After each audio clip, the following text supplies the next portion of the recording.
आज बात करेंगे दरअसल रायबरेली से कांग्रेस की तरफ से चुनावी दंगल में कौन उतरेगा। दरअसल आपको बताएं कि अब इस पर बात पर पूर्ण विराम लग चुका है। शुक्रवार को कांग्रेस के युवराज यानी कि राहुल गांधी ने रायबरेली से पर्चा भर दिया है। अब कांग्रेस कुनबे के साथ साथ राहुल ने भी शक्ति प्रदर्शन किया और शक्ति प्रदर्शन करते हुए नामांकन दाखिल किया। प्रियंका गांधी वाड्रा से लेकर अशोक गहलोत तक दिग्गज नेताओं से लेकर कार्यकर्ता तक नामांकन के दौरान उपस्थित रहे। लेकिन इस शक्ति प्रदर्शन से अगर कोई नदारद रहा, अगर कोई गायब नजर आया तो वो थी समाजवादी पार्टी। ना ही अखिलेश दिखे, ना ही कोई कद्दावर नेता नजर आया। ऑप्टिक्स की इस पॉलिटिक्स में इसके क्या मायने निकाले जा सकते हैं, आपको बताएं कि अब इंडिया न्यूज ने कांग्रेस प्रवक्ता सुप्रिया श्रीनेत से इसको लेकर सवाल भी किया तो तब वो पूरी तरीके से तिलमिला उठी। मतलब कांग्रेस बिना कुछ कहे ही गठबंधन की दरारों पर मुहर लगाते नजर आ रही है। तो सबसे पहले आपको सुप्रिया श्रीनेत का बयान सुनवा देते हैं, उसके बाद इसी पर करेंगे हम आगे चर्चा। में जो राष्ट्रीय प्रवक्ता है सुप्रिया श्रीनेत रायबरेली, जिस प्रकार से खासकर विपक्ष प्रधानमंत्री मोदी स्मृति ईरानी जिस बात कर रहे हैं कि राहुल गांधी अमेठी छोड़ गए हैं, इसको कांग्रेस किस नजर से देख रही है? थरथरा रही है बीजेपी को समझ में आ गया कि कितना रणनीतिक निर्णय था ये। बीजेपी को समझ में आ गया कि इसके इतने दूरगामी परिणाम होंगे, इसलिए बीजेपी बरगलाने की बात कर रही है। बीजेपी जानती है कि बहुत सोच समझकर विचार विमर्श करके ये निर्णय लिया गया है। असल में बात यह है कि डरते प्रधानमंत्री, डरते हैं वो बेरोजगारी से, डरते हैं वो महंगाई से, डरते हैं वो निहत्थे लोगों से जिन पर उन्होंने लाठियां चलाई, डरते हैं वो किसानों से जिनके रास्ते में उन्होंने कीले गड़वाई, डरते हैं वो युवाओं से जिनका भविष्य चौपट कर दिया पेपर लीक करके और बेरोजगारी के नाते। वो डरते हैं और इसलिए ऐसी बातें करते हैं। अगर डरते ना होते तो 10 साल के अपने मुद्दों पर बात करते। राहुल गांधी तो आपकी बचिया तब भी उधेड़ते थे, अभी भी उधेड़ेंगे। राहुल गांधी के अंदर ये हिम्मत है कि वो 3 बार उत्तर प्रदेश से और 1 बार केरल से सांसद बन के आ गए। आप कर्नाटक, केरल, तमिलनाडु, तेलंगाना, आंध्र प्रदेश, महाराष्ट्र, उड़ीसा कहीं से क्यों नहीं चुनाव लड़ पाते? क्यों डरते हैं मोदी जी? क्यों हिम्मत नहीं है इस देश के प्रधानमंत्री की कि इस देश में कहीं भी कलेजे के साथ साथ इस देश को अपना वतन समझने वाला एक बेटा चाहिए जो केरल को भी उतना हुआ माने जितना यूपी को माने, जो मणिपुर भी जाए और जो मुंबई भी जाए। कहीं जिस प्रकार से कांग्रेस खासकर आप लोग दावा करती है कि दोनों सीटें राहुल गांधी जीतेंगे, तो कौन सी सीट भविष्य में छोड़ेंगे? ये निर्णय राहुल गांधी का होगा, लेकिन सलाम है उस जज्बे को, सलाम है उस जनता को, सलाम है राहुल गांधी की शिद्दत को कि वो दोनों सीट जीतेंगे। मैंने एक ये बात थी कि बड़ा हुआ में था रायबरेली अमेठी, तो जो वोटर आपसे नाराज था रायबरेली, खासकर वो कैसे जोड़ेंगे इन 18 दिनों में? मुझे नहीं लगता वोटर हमसे नाराज है, लेकिन जिस क्रांति दिख रही है वोटर एक क्रांति लेकर आने वाला है, तो नाबूद करने वाला है बीजेपी के गरीबी से, महिला सुरक्षा से, प्रधानमंत्री के घमंड से, उनके झूठ से, उनके जुमले से तंग आ चुका है। और देखिएगा आप वोटर कैसे अपने वोट से। एक आखिरी सवाल है कि यहाँ समाजवादी पार्टी का गढ़ है, उसके 4 विधायक हैं। एक बड़ा लीडर अगर आ जाता, या जो संदेश बाद में हो सकता है देर आके उनके अध्यक्ष अखिलेश यादव, उस जो आज रथ है, कहीं ऐसी कोई दोनों पार्टियों में कोई कुछ तालमेल ठीक रहेगा रायबरेली? कैसा सवाल है मैं समझ नहीं पा रही। सवाल ये है कि आप लगातार राहुल जी और अखिलेश लगातार एक साथ सभाएं कर रहे हैं, लगातार एक साथ प्रेस कॉन्फ्रेंस कर रहे हैं, आगे भी कार्यक्रम लगे हुए हैं। सवाल को अच्छे से धन्यवाद। ठीक है, देखिए इन्होंने जो जवाब दिया कि अखिलेश यादव का नाम लिए बगैर अखिलेश यादव का जहां गढ़ है वहां जीतना चाह रही है कांग्रेस, ऐसा सुप्रिया श्रीनेत का कहना है। और उनका रुख आपने देखा होगा किस तरह बात कही है, उस बात को आप देखेंगे। फिलहाल ये यहाँ के वोटर क्या चुनेंगे और क्या होगा भविष्य रायबरेली का, वो जो 4 जून को पता चलेगा। Shiv Prasad Yadav, India news, Raebareli. गठबंधन में दरारों की बातें तब और ज्यादा नुमायां हो जाती हैं जब समाजवादी पार्टी बेअदबी का राग अलापती है। सपा कार्यकर्ताओं का ये सीधे तौर पर आरोप है कि कांग्रेस ने उन्हें सम्मान नहीं दिया। साथ ही सपा कार्यकर्ताओं का ये भी कहना है कि उन्हें नामांकन में बुलाया भी नहीं गया था। वो अखिलेश यादव के निर्देश पर नामांकन में पहुंचे थे। सपा कार्यकर्ताओं को मलाल इस बात का है कि उन्हें नामांकन के दौरान बाहर का रास्ता दिखा दिया गया। नामांकन के दौरान हुई इस मलानत पर जब कांग्रेस समर्थकों से सवाल किया गया तो वो पार्टी के बीच बचाव में उतर आए, लेकिन किंतु परंतु का राग अलापने लगे। कांग्रेस प्रत्याशी राहुल गांधी के नामांकन के अवसर पर समाजवादी पार्टी के बड़े कार्यकर्ता पदाधिकारी रायबरेली आए हमारे बीच है, क्या रहा और ये लोग क्या सोचते हैं कि जिनके समर्थन में आएंगे उनका क्या रहेगा इस लोकसभा चुनाव में। तो दादाजी पहले शुभ नाम बता दीजिए। अवधेश कुमार यादव। आप लोग यहाँ आए हैं, किसके निर्देश पर आए थे? राहुल गांधी जो कांग्रेस के उम्मीदवार हैं उनके नामांकन में आए, निर्देश कहाँ से मिला था? अखिलेश यादव के निर्देश पर। अच्छा, लोकल स्तर पर किसी कांग्रेसी ने? लोकल स्तर पर किसी कांग्रेसी ने हम लोगों से संपर्क नहीं किया। अच्छा, ये देखा जाए, ठीक है गठबंधन रहता है, बहुत सालों से आपकी पार्टी यहाँ समर्थन करती है, वर्तमान में आपका वजूद है, 4 विधायक हैं आपकी पार्टी के। कोई काम होगा जब अपना सांसद आप चुन लेंगे, कोई काम होगा, या पिछला आप सोनिया गांधी का ले लीजिए, क्षेत्र में थोड़े काम बहुत ज्यादा मतलब लगते हैं सांसद से, तो इस बीच जब बात करना होगा, कभी बात हुई पुरानी सोनिया गांधी सांसद थे या वर्तमान में जो भविष्य में आप तय कर रखा है? आती तो है नहीं, सोनिया जी तो आई नहीं। हाँ। हमारी जरूरत पड़ती तो दिल्ली जाना पड़ता है, या उनके प्रतिनिधि किशोरी लाल जी आया करते हैं, उनसे बात हो जाती है। वो आश्वासन दे देते हैं, कभी काम होता है कभी नहीं होता है, क्योंकि जीत जाने के बाद वो केवल कांग्रेसियों का काम करते हैं। ये दुख है। दुख है, निधि जब उनकी बढ़ती है तो हमारे विद्यालयों को नहीं मिलता है, केवल कांग्रेस के लोगों को मिलता है। ये दुख है। आज पूरे लगभग यूं कहें कि पूरे देश का मीडिया था जी, जो देखना चाह रहा था कम से कम जो आपकी पार्टी का टोपी झंडा और कुछ विधायक वहाँ होते या उनके समर्थन में, वो ऐसा नहीं दिखा। गांधी परिवार रहा, उनके नाते रिश्तेदार रहे, बड़े बड़े लोग रहे, यहाँ तक कि मेरे एक सवाल में पूछा भी कि आपने जो है यहाँ कोई समाजवादी पार्टी का है कि नहीं, आप नाम लेंगे नहीं लेंगे, उस पर भी वो ठीक से जवाब नहीं दे सके।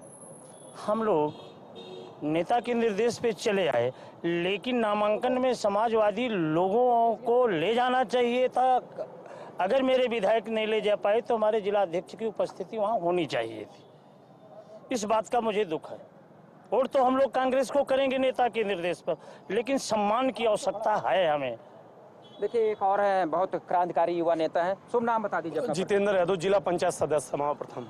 तो कैसे ये निर्देश मिला, कैसे आ गए आप लोग? देखिए, हमारे राष्ट्रीय अध्यक्ष आदरणीय श्री अखिलेश यादव जी का जो आदेश होता है हम लोग उसका पालन करते हैं, और यहाँ पर 17 सीटों पर पूरे उत्तर प्रदेश में कांग्रेस। रायबरेली का आप बताइए। ठीक है, देखिए, रायबरेली में हम लोगों को जो आदेश दिशा निर्देश मिला उसका हम लोगों ने पालन किया है। किसी कांग्रेस के बड़े नेता या किसी से या सांसद से कोई बात हुई कि आप लोग आइएगा, आपका सम्मान है?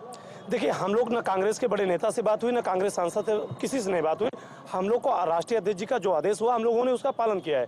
राष्ट्रीय अध्यक्ष जी का आदेश हम लोग सलाखों पे रखते हैं।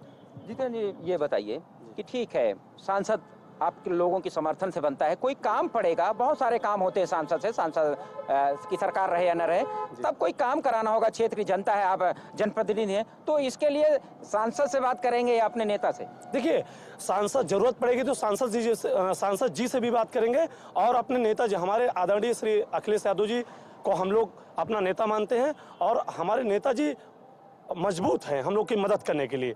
नई सरकार है, उसके बावजूद भी हम लोग समाजवादी हैं और हम लोग समाजवादी रहेंगे। जो जी, एक और ये छिप रहे हैं इधर भाई, अंगौछा, ठीक है, समाजवादी। शुभ नाम क्या है? कमलेश कुमार यादव। ठीक है, बड़ी संख्या है आप लोगों की बदौलत, यहाँ 4 विधायक है, समाजवादी पार्टी का गढ़ है जी। सही मायने बताइए, आज किसके बुलावे पे रायबरेली और राहुल गांधी के नामांकन में आए? अखिलेश यादव की। किसी कांग्रेसी किसी नहीं। किसी कांग्रेसी ने बात हुई किसी नहीं हुई।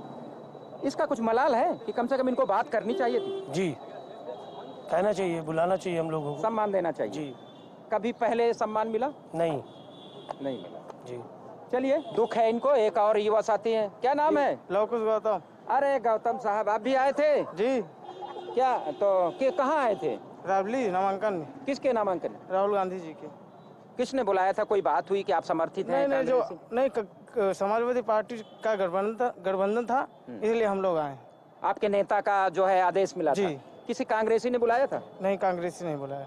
आज नामांकन दाखिल कराने के लिए। किसका? कांग्रेस, राहुल जी का। क्या जो बात समाजवादी पार्टी के साथी कह रहे हैं? देखिए, सोचने का अंदाज अलग अलग है।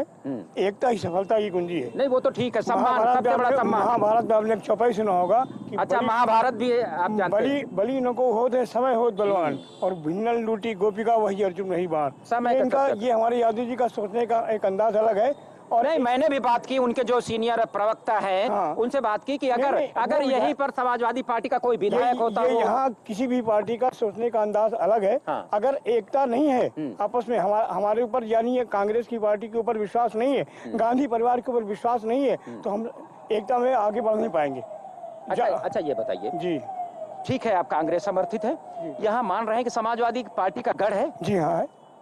उनका समर्थन भी चाहिए। क्या चाहिए? जब सम्मान नहीं करेंगे तो बीच में जो दूरी तो नहीं बन जाएगी। देखिए, जब एक रसोई होती है और रसोई की फूट हो जाती है तो रोटियां अलग अलग होती हैं। समाजवादी पार्टी हो या कांग्रेस की पार्टी हो, दोनों पार्टियों का संगठन एक है, सोचने का अंदाज अलग अलग है। दिखना चाहिए सब जगह ना, सब जगह दिखना चाहिए। एकता ही सफलता की कुंजी है। तो वो दृश्य, ये तो समाजवादी पार्टी कह रही है कि वो दृश्य उनका विधायक भी वहाँ साथ में नहीं था। एक हमारे पूर्व मुख्यमंत्री अखिलेश यादव का एक कहने का तरीका अलग है, सोचने का तरीका अलग है। उनके अंदर जो भगवान तो वो जो राष्ट्रीय कांग्रेस- जो अखिलेश यादव को सोचने का तरीका है, उनके जो पदाधिकारी है, कार्यकर्ता है, समर्थक, उनको उनमें कमी है। देखिए, जैसे एक पिता है, एक परिवार है, और परिवार ने अपने पुत्रों को अलग अलग हिस्सों में डिवाइड कर दिया, उनका सोचने का अंदाज अलग अलग कर दिया, तो सोचने की शक्ति अलग हो सकती है।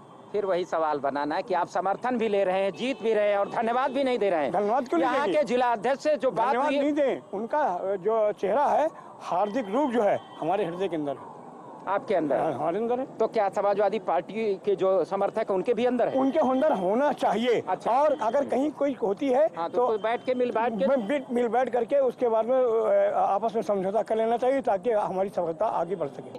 ठीक है, वो मान रहे हैं कि गठबंधन है, अपने नेता का आदेश है, उस आदेश का पालन करना है और गठबंधन के प्रत्याशी को जिताना है। लेकिन एक मलाल है कि जो सम्मान मिलना चाहिए वो सम्मान कम से कम कांग्रेसी का शीर्ष नेतृत्व न कर सके, प्रदेश नेतृत्व न कर सके, तो जिला स्तर के नेता यहाँ सम्मान करते, उनके विधायक हैं उनको वहां तक ले जाते, या पार्टी के जिला अध्यक्ष वहां ले जाते। ये सब वर्कर अपने जो नेता हैं, इनके राष्ट्रीय अध्यक्ष अखिलेश यादव के निर्देश पर कांग्रेस के जो कैंडिडेट है राहुल गांधी के नामांकन में आए। लेकिन जो एक मलाल है कि सम्मान नहीं मिला, हालांकि अभी ये कोई नाराज नहीं है, इसका कोई प्रभाव वोटिंग में दिखेगा, ये बहुत कम लग रहा है। हो सकता है बीच में जो आपस की नाराजगी है वो निकल जाए, लेकिन जब परिणाम आएंगे 4 जून को, तब पता चलेगा कि ये जो समाजवादी पार्टी का संगठन, कांग्रेस का संगठन मिलकर जो रास्ता चाह रही है कांग्रेस, वो रास्ता हासिल कर पाती है या नहीं।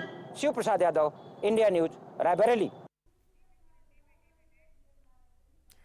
चलिए आगे बढ़ते हैं। अब आपको बताएं, जहां कांग्रेस की दुश्वारियां यही नहीं खत्म होती हैं, दिग्गज नेताओं के जमावड़े के बाद भी किसी नेता की तरफ से कोई बयान ना देने पर बीजेपी ने मुद्दा लपक लिया है। अब बीजेपी जिलाध्यक्ष ने कांग्रेस पर जुबानी बाण चलाते हुए ये कहा है कि अमेठी की तरह ही कांग्रेस रायबरेली भी हारने जा रही है।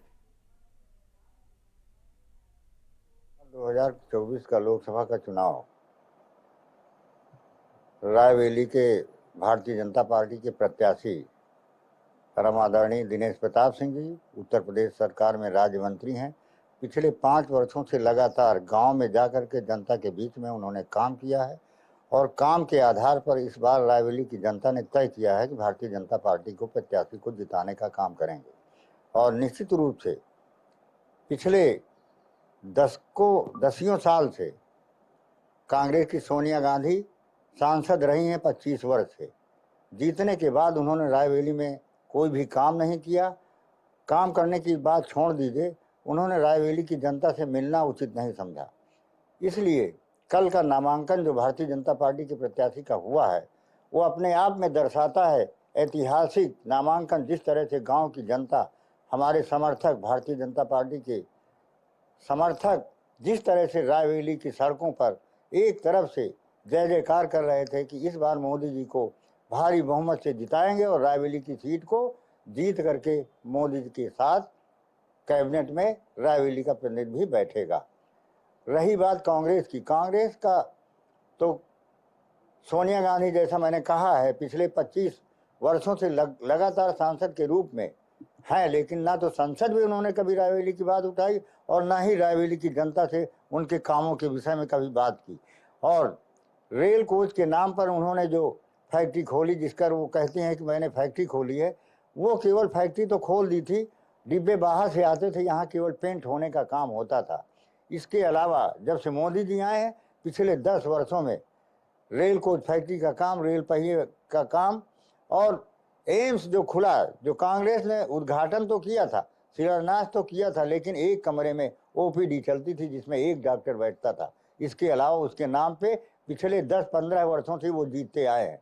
इस बार रायबरेली की जनता ये जागरूक हो चुकी है और जान चुकी है कि यह परिवार धोखा देने वाला है और जब कभी आते हैं जीत करके चले जाते हैं, जनता से कोई वास्ता नहीं है।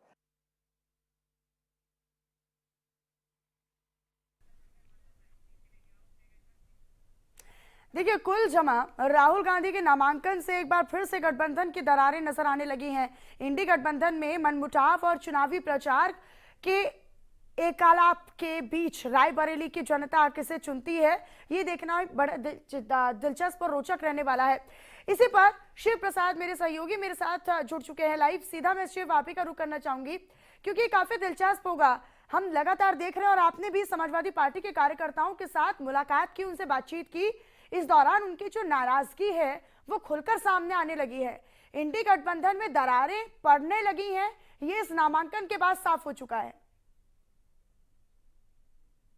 देखिए, इसी दरार की बात कल जब मीडिया कर्मी पूछना चाह रहे थे खासकर गांधी परिवार से या उनके प्रवक्ताओं से, तो इसका जवाब न देकर वे दूसरी बात कह रहे थे, न कि रायबरेली की बात कही। और उनसे ये सवाल थे कि अमेठी तो आप 19 में खो चुके हैं, अब जो 2024 में आप राहुल गांधी आए हैं, इस सीट को कैसे जीतेंगे? यहाँ समाजवादी पार्टी का गढ़ है, इंडिया गठबंधन के आपके और साथी हैं, वो साथी यहाँ नहीं दिख रहे हैं, ना उनको वो मान सम्मान मिल रहा है जैसा कि सारे लोग बात कर रहे हैं। और इस बात पर वो बिल्कुल उखड़ जाते हैं। उनका कहना है कि आप जो है इस तरह की जो बातें कहते हैं कि जब उनसे सवाल करिए तो इस तरह की बातें करते खींच जाते हैं। कभी कहते हैं कि आप चंदू खाने के चला रहे हैं, कभी ये चला रहे हैं, और कभी एक बात कहते हैं कि हमारे नेता इतने प्रभावशाली है, नामांकन कर दिया, रायबरेली की जनता इतनी भोली भाली है कि इस परिवार के नाम पर वोट दे देगी, उनका प्रचार बहुत ज्यादा करने की क्या जरूरत है, घर घर जाने की। दूसरे जो लोग कर रहे हैं वो पता नहीं क्यों कर रहे हैं। तो ये सब तमाम बातें उठेंगी। 20 दिन का ये प्रचार प्रसार है।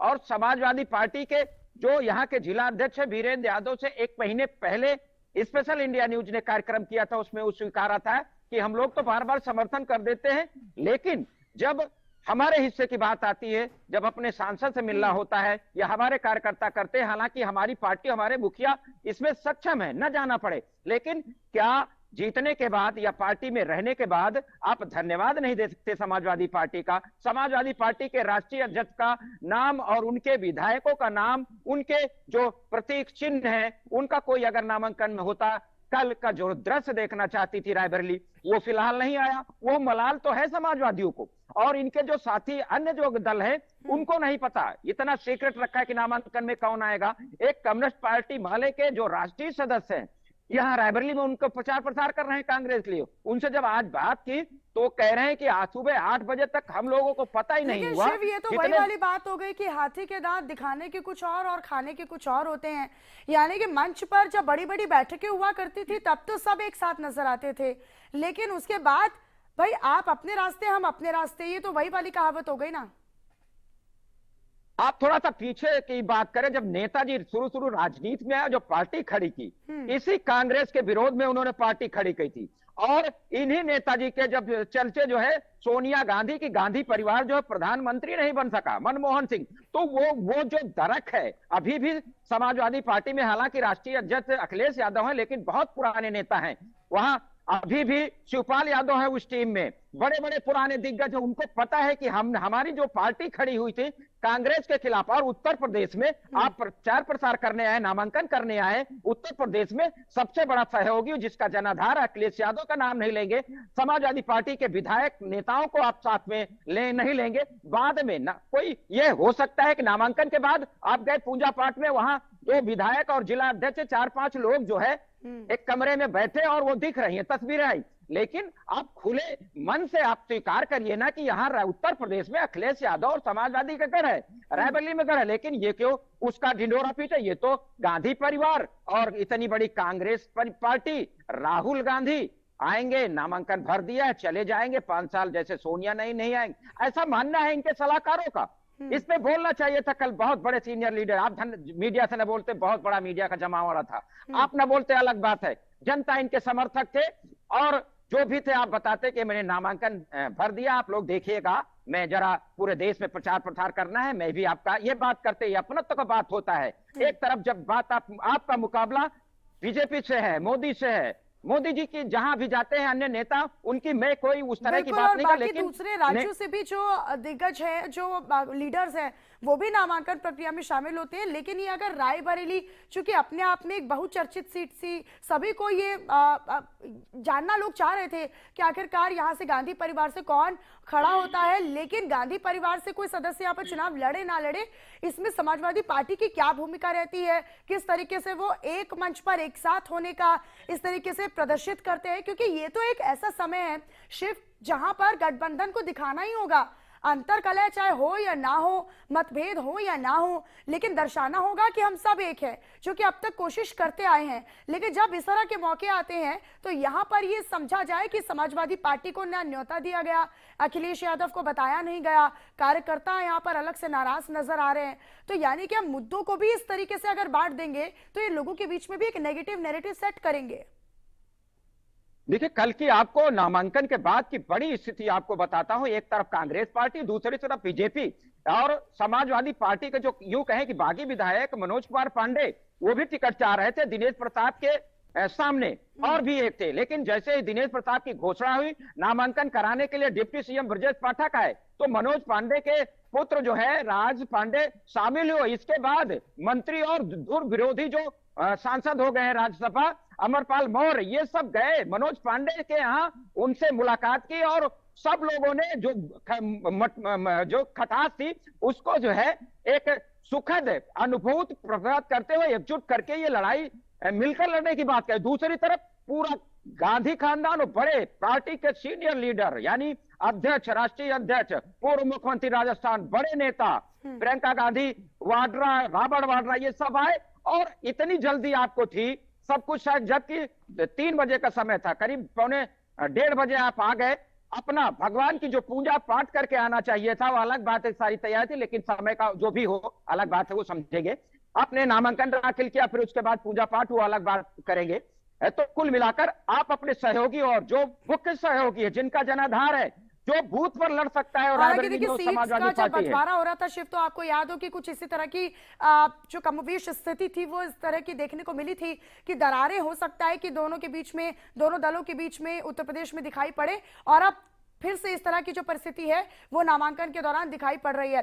बहुत शुक्रिया शिव आपका इस तमाम जानकारी को और अपडेट्स को साझा करने के लिए। लेकिन अगर इस तरीके से दरार है तो कैसे होगा 24 में बेड़ा पार, ये देखना काफी दिलचस्प और महत्वपूर्ण होने वाला है।